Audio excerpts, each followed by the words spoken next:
धेरैजनाको मनमा चाहिँ अब एससी आइहाल्यो, एससीमा अहिले पनि खासै केही पढेको छैन र अब हामी चाहिँ रिइक्जाम दिनेवाला स्टुडेन्ट हौँ वा रेगुलर स्टुडेन्ट हौँ, तर अहिलेसम्म पनि केही खासै पढेको छैन, प्रिपेयर गरेको छैन र प्रिपेयर गरेका कुराहरू पनि सबै बिर्सिसकेँ। अब इक्जामलाई कसरी पास गर्ने?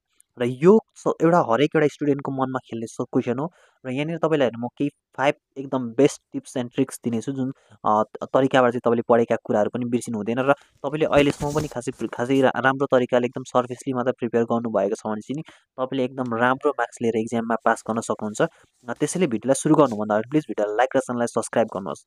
र सबभन्दा महत्त्वपूर्ण एकदम एउटा इक्जाम हलमा छिरिसके पछाडि वा इक्जाम हलमा छिर्नुभन्दा अगाडि स्टुडेन्टले गर्नु नहुने एउटा गल्ती चाहिँ के हो भने चाहिँ एकदम तपाईँले एकदम सर्फेसली पढ्नु भएको छैन, खासै डिटेलिङमा जानुभएको छैन भनेपछि तपाईँले अब त्यहाँनिर एक्जामको दिन चाहिँ तपाईँले एकदम डिटेलमा जान खोज्ने त्यो चाहिँ एकदम तपाईँको भुल हो। किनभने चाहिँ तपाईँले चाहिँ अहिले जुन सर्फेसली जसरी पढ्नु भएको छ त्यही हिसाबले तपाईँले चाहिँ त्यहाँनिर पढ्नु भएको छ भने तपाईँले हरेक कुराको एउटा बेसिक नलेज हुनसक्छ भने एकदम बेसिक नलेज हुन्छ र त्यसैले तपाईँ त्यहाँनिर त्यसको बारेमा लेख्न सक्ने क्षमता हुन्छ।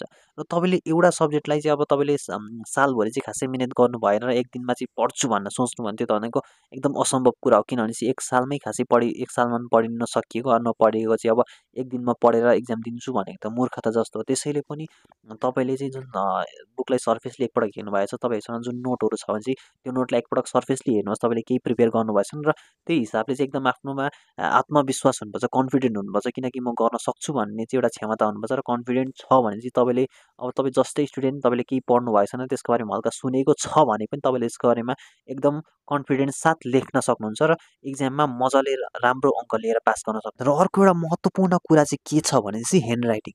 तपाईँले अब कुनै पनि सवालको जवाफमा चाहिँ एकदम थोरै गलत लेख्नु भएको छ भने पनि तपाईँको ह्यान्ड राइटिङ चाहिँ एकदम हेरिरहँ जस्तो छ त्यहाँनिर देखिने छ, एकदम neat and clean hand writing छ भने चाहिँ तपाईँले त्यहाँनिर चाहिँ सजिलैसँग त्यहाँनिर फुल मार्क्स पाउने सम्भावना धेरै हुन्छ। किनभने चाहिँ तपाईँले एन्सर गलत लेख्नु भएको छ तर पनि तपाईँको ह्यान्ड राइटिङ एकदम राम्रो बवाल छ भनिसकेपछि त्यहाँनिर तपाईँले मार्क्स एकदम तपाईँले फुल मार्क्सै पाउन सक्ने सम्भावना धेरै हाई हुन्छ। नपाए पनि तपाईँले आधीभन्दा धेरै मार्क्स त्यहाँनिर पाउनुहुन्छ तपाईँले गलती लेख्यो भने चाहिँ। किनभने चाहिँ ह्यान्ड राइटिङ अब तपाईँको कस्तो क्षमता छ भन्ने कुरा त जुन एउटा पेपर चेक गर्ने टिचरलाई थाहा हुँदैन, त्यो टिचरले भनेको त पेपर चेक गर्दाखेरि एउटा पेपरको 15 रुपियाँ 30 गोटाले चाहिँ पेपर चेक गर्ने हो र उसलाई जति धेरै पेपर चेक गर्यो त्यति उसले धेरै पैसा कमाउँछ। र उहाँ टिचरहरूको चाहिँ के हुन्छ भने चाहिँ त्यो पेपर चेक गर्दा चाहिँ पैसा कमाउने मात्र मेलो हुन्छ, सिधी भन्नुपर्दाखेरि जति धेर काटेको छ म सबभन्दा धेर काट्छु र म धेरै पैसा कमाउँछु भन्ने हुन्छ।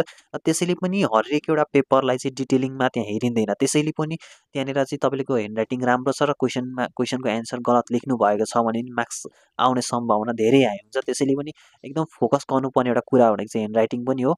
र ह्यान्ड राइटिङ तपाईँको राम्रो छैन भने चाहिँ एकदम ठिक्क बिस्तारै लेख्नुहोस् तर एकदम निट एन्ड क्लिन हिसाबबाट अर्को चाहिँ के छ भने चाहिँ ग्यापिङ। एकदम स्टुडेन्टहरूले चाहिँ धेरै अब एक नम्बरको ग्रुप ए को 1 नम्बरको एन्सर थाहा छ र 2, 3 नम्बरको थाहा छैन, 4 नम्बरको थाहा छ भनेपछि स्टुडेन्टले के गर्छन् भने चाहिँ 1 नम्बरको एन्सर लेख्छन्, 2, 3 नम्बरको लागि ग्याप छोडिराख्छन् र 4 नम्बरको एन्सर लेख्छन्। र त्यसो गर्दाखेरि चाहिँ तपाईँ एकदम नराम्रो स्टुडेन्ट हो, एकदम खराब स्टुडेन्ट, तपाईँलाई खासै केही नआउने खालको स्टुडेन्ट हो भन्ने खालको इम्प्रेसन पर्छ र टिचरमाथि त्यस्तो इम्प्रेसन पर्छ।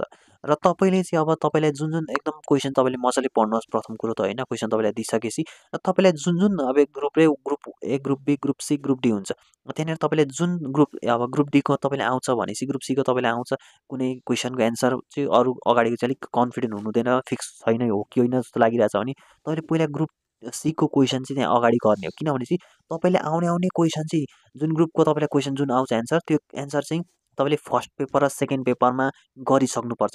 त्यसो गर्दा चाहिँ एकदम तपाईँ एकदम जान्ने स्टुडेन्ट, राम्रो स्टुडेन्ट हो भन्ने खालको टिचरलाई इम्प्रेसन पर्छ र तपाईँले त्यहाँनिर नराम्रै गरे पनि तपाईँले अलिकति अगाडि चाहिँ राम्रो गरेर पछाडि नराम्रो गरे पनि पास हुने सम्भावना र हाई मार्क्स ल्याउने सम्भावना धेरै हुन्छ।